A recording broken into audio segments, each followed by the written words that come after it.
Bonsoir tout le monde, ici Monsieur Cacahuète et Zou qui est derrière moi. Et puis Neige qui est dans le panier pour chat et Carla qui est sur le lit, tranquillement étendue. Aujourd'hui nous sommes vendredi 24 novembre 2023 et il est déjà 22h33. Avec mon troll d'accent que je fais parfois. Ce soir, on a regardé un classique des films de comédie romantique, un que je n'avais pas encore vu, et pourtant je connaissais la bande-annonce qui passait à l'époque des cassettes vidéo. Et du coup, c'était le moment, l'occasion de rattraper mon retard sur ce classique-là. Et Zou, toi, tu le connaissais bien le film. Avec des acteurs connus, Gwyneth Paltrow, qui est très connue depuis quelques années pour son rôle dans le MCU, puisqu'elle joue Pepper Potts. Oui, elle a déjà fait d'autres trucs, mais ces dernières années, elle est connue surtout pour son rôle de Pepper Potts dans les films Iron Man, Avengers et compagnie. Et il y a également dans cette comédie Jack Black. De quel film je parle? Il s'agit de L'amour extra large, une comédie énorme, d'après ce qui est marqué, par les réalisateurs de Marie à tout prix. Alors, on va essayer de résumer un peu le film avant de voir ce qu'il y avait écrit au dos du boîtier. On va voir si je suis pas trop loin en résumant. Donc nous on a vu le film, c'était un DVD acheté sur Facebook il y a quelques années, et finalement c'est que ce soir qu'on le regardait parce qu'on a beaucoup de DVD dans nos cartons, et même Zoom le dit, voilà, t'achètes un peu trop en DVD, il va falloir quand même qu'on les regarde. Et du coup ça faisait un petit moment qu'on l'avait, je l'avais acheté sur Facebook, je crois que j'avais payé à 1€ pièce, un truc comme ça. Oui, Zoom se mouche en ce moment, elle est malade, mais j'ai été malade avant et maintenant c'est son tour. Bon. C'est l'hiver vient, comme dirait une grande personne qui a joué dans une série à succès. Mais bon, bref, donc pour revenir à cette comédie, donc on a au niveau de l'histoire, on a un personnage joué par Jack Black qui, suite à un traumatisme dans sa petite enfance, suite au décès de son père, il va ne se focaliser que sur les jeunes femmes minces et jolies, sans se préoccuper des autres, alors que en fait, ce qui compte avant tout, c'est pas forcément le physique, mais c'est aussi le cœur et comment est la personne en réalité. Ce qu'il y a, c'est que du coup, avec ses préjugés, il fait un peu fausse route. Et finalement, lors d'une panne d'ascenseur, il va être remis à sa place par un genre de gourou d'entreprise, quelqu'un qui est là pour les trucs de comité d'entreprise. Là, je sais plus comment on appelle ça. Non, pas les comités d'entreprise, mais les... Oui, il a un petit côté hypnotiseur, mais c'est aussi, comment on appelle aussi ceux qui font... oui, voilà, une sorte de coach d'entreprise. Du coup, suite à cette petite mésaventure dans l'ascenseur, il va être comme hypnotisé et du coup, il ne verra plus que les gens comment ils sont à l'intérieur d'eux-mêmes. Ça veut dire que des gens qui peuvent... Oui, au fond d'eux-mêmes. C'est-à-dire qu'il va rencontrer, il va par exemple rencontrer des personnes qui ont des difformités, qui sont des excès de poids ou autres, et du coup il va les trouver magnifiques, il va les voir comme des jolies jeunes femmes, puisqu'en fait c'est le... Non, oui, mais par rapport à... Mais ça... Oui. Oui, non, mais ce que je voulais dire, c'est que c'est vrai que son objectif premier, c'est quand même de rencontrer une femme avec qui il pourra faire sa vie. Donc, du coup, il va voir les femmes comme elles sont à l'intérieur d'eux-mêmes. Et certaines femmes qui sont, par exemple, à l'origine jeunes et jolies, mais qui ont une âme assez mauvaise, néfaste, notamment une femme qui va s'intéresser à un de ses amis, mais uniquement pour sa fortune. Du coup, il va la voir d'une apparence assez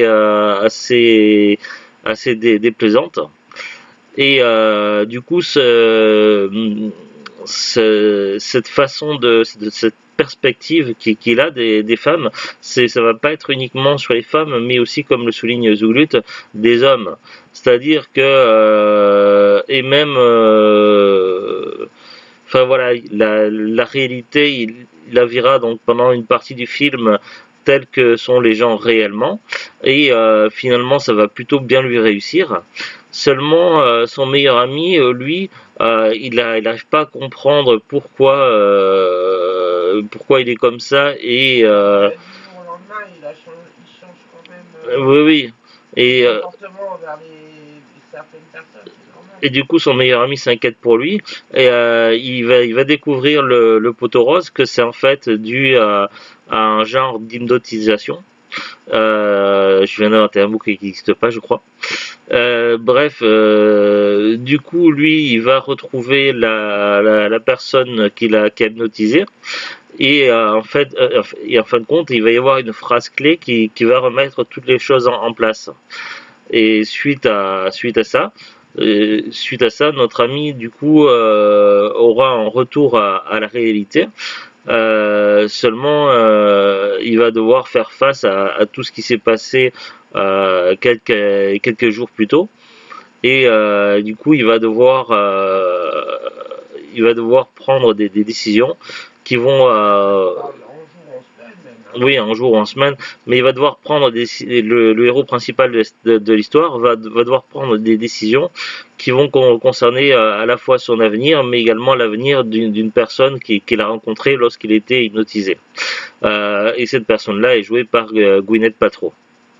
Voilà, je ne vais pas trop en dire parce que sinon je vais trop spoiler le film, mais grosso modo c'est un film assez intéressant et qui permet de voir en fait de voir plusieurs angles de réalité. Et du coup, on va voir aussi que notre héros va à un moment donné va avoir une opportunité de sortir réellement avec sa voisine pour qui il craquait au début du film. Seulement, il va être confronté à un choix, et en fonction du choix qu'il fera, cela décidera de la suite de son aventure. Voilà. Mais bref, tout ça c'est très intéressant, et maintenant on va voir ensemble ce qui est écrit au dos du boîtier. Alors, donc là, c'est la jaquette recto verso. À l'intérieur, ça se présente comme ceci. Alors, Al Larsen est le type superficiel par excellence. Pas question pour lui de sortir avec autre chose qu'un canon. Mais voici qu'une séance d'hypnose improvisée change radicalement sa vision des femmes. Il voit enfin leur beauté intérieure. Al voit alors un Rosemary qui pèse plus de 135 kilos et travaille dans l'humanitaire, la femme la plus belle du monde. Il tombe aussitôt amoureux d'elle. C'est presque le poids que je fais. À 10 kilos près, c'est le poids que je fais. Ça fait bizarre. Dans ce cocktail malin de scènes touchantes et hilarantes, on retrouve l'exquise Gwyneth Paltrow, qui a joué dans la famille Tenenbaum, le talentueux Mr. Ripley, Shakespeare in Love. Les frères Farrelly, mariés à tout prix Dumb et Dumber, nous ont une nouvelle fois concocté une comédie décapante d'une gaieté envoûtante. On a regardé le DVD sur la Xbox 360, je ne sais pas pourquoi, mais au début il s'est lancé en anglais, alors que généralement les films, quand on les met, ils passent en français aussitôt. Du coup, il a fallu qu'on repasse par le menu pour changer la langue. Mais voilà, c'était pas vraiment gênant, mais disons que c'était un peu inhabituel. Voilà. Bon, pas grand chose de plus à en dire, c'est un film qui m'a plu, j'ai passé une bonne soirée, et du coup c'est le principal, c'est ce qu'on attend d'une comédie. On va regarder ensemble maintenant la fiche Wikipédia. Mais ouais, je suis soufflé, c'est vrai que bon, moi je suis quand même en excès de quelques kilos, mais ouais, je suis surpris. Bah c'est presque, la boîtier, il cite presque mon poids, à moi. Je me rendais pas compte que j'étais autant en excès. Bref, la fiche Wikipédia. Quand j'avais une vingtaine d'années, c'est le poids que je faisais. Donc j'ai 60 kilos trop en gros à perdre. Hein? Moi. Ah bah oui, toi t'as pris 60 kilos en 10 ans. Ouais, j'ai pris 60 kilos en 10 ans, ce qui est l'équivalent de ta sœur. ce qui est d'une certaine façon XXL, quoi. Bon, On n'est pas là pour parler de concours. oui, oui. Alors, L'amour extra large, Shallow Hal, ou Hal le superficiel au Québec, c'est un film américano-allemand réalisé par Peter et Bobby Farrelly, sorti en 2001. Durée 113 minutes. Budget 40 millions de dollars, US certainement. Sorti aux États-Unis le 1er novembre 2001, en Belgique le 13 février 2002, en France le 6 mars 2002. Casting, on retrouve Gwyneth Paltrow, Jack Black, Jason Alexander, Joe Viterelli, René Kirby, rien à voir avec les petites boules roses de chez Nintendo, Anthony Robbins, Susan Ward, Bruce McGill, Zen Gessner, Nan Martin, Brooke Burns, rien à voir avec Mr. Burns des Simpsons, et Rob Moran. Voilà pour le casting qui est précisé par Wikipédia, mais il me semble qu'il y a plus d'acteurs que ce qui est mentionné. Après, ça parle des bandes originales, des chansons, et c'est à peu près tout. Donc la fiche Wikipédia est assez légère. On va regarder ensemble maintenant Excusez-moi, je me vide. Alors, le DVD, donc nous on l'avait acheté d'occasion dans les 1 euro sur Facebook. On connaissait quelqu'un sur un groupe Facebook il y a quelques années qui vendait énormément de DVD, et du coup c'était pour une association, du coup on a pu acheter beaucoup de DVD. Cette personne faisait des trucs super, mais voilà, cette association n'existe plus à l'heure actuelle. Et du coup on avait quand même pu avoir beaucoup de DVD grâce à cette personne. Du coup c'est par cette occasion là qu'on avait eu ce DVD là pour 1 euro. Le prix, la cote du DVD actuel, je ne la connais pas du tout. C'est un DVD qui s'est beaucoup vendu, donc à l'époque il doit certainement être facilement trouvable dans les magasins cash, voire en brocante. Donc à ce moment-là, les prix sont relativement bas, donc ça doit tourner entre 1 et 2 euros, je pense. J'ai cherché sur Amazon, je ne l'ai pas trouvé, alors j'ai peut-être mal fait ma recherche. Après j'ai été voir sur Rakuten, je vois qu'il y a une fiche pour L'amour extra large en DVD, en occasion à partir de 1 euro et 10 centimes. Ce qui est un prix assez correct. Après je vois qu'il y avait des bundles également entre qui contenait 3 films: Dodgeball, L'amour extra large et Marie à tout prix. Là je vois d'occasion ce coffret à partir de 7,50 €. Si on divise par 3, vu qu'il y a 3 films, c'est plutôt correct. Voilà, donc après je sais pas combien il y a eu d'éditions différentes du DVD. Ça a dû être mis dans différents coffrets certainement aussi. Voilà, pas grand chose de plus à en dire, donc c'était cool. On a passé une bonne soirée.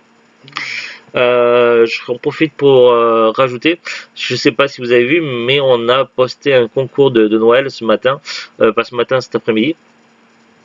Donc voilà, le petit rappel, pour le concours de Noël, il y a quand même un sachet de bonbons Haribo à gagner, le Blu-ray de Super Mario Bros le film, et de jeux PS4, les Gardiens de la Galaxie et les Colombes de Catan. Voilà, donc pour participer au concours, il faut aller dans la vidéo que j'ai fait dans la journée, et il faut marquer je participe, mais pas dans cette vidéo là de ce parlons DVD. Il faut aller dans la vidéo vraiment du concours et mettre un commentaire. Voilà, n'hésitez pas parce que ça peut valoir le coup. Allez, à très bientôt tout le monde, passez une bonne soirée, bon week-end. Salut, au revoir.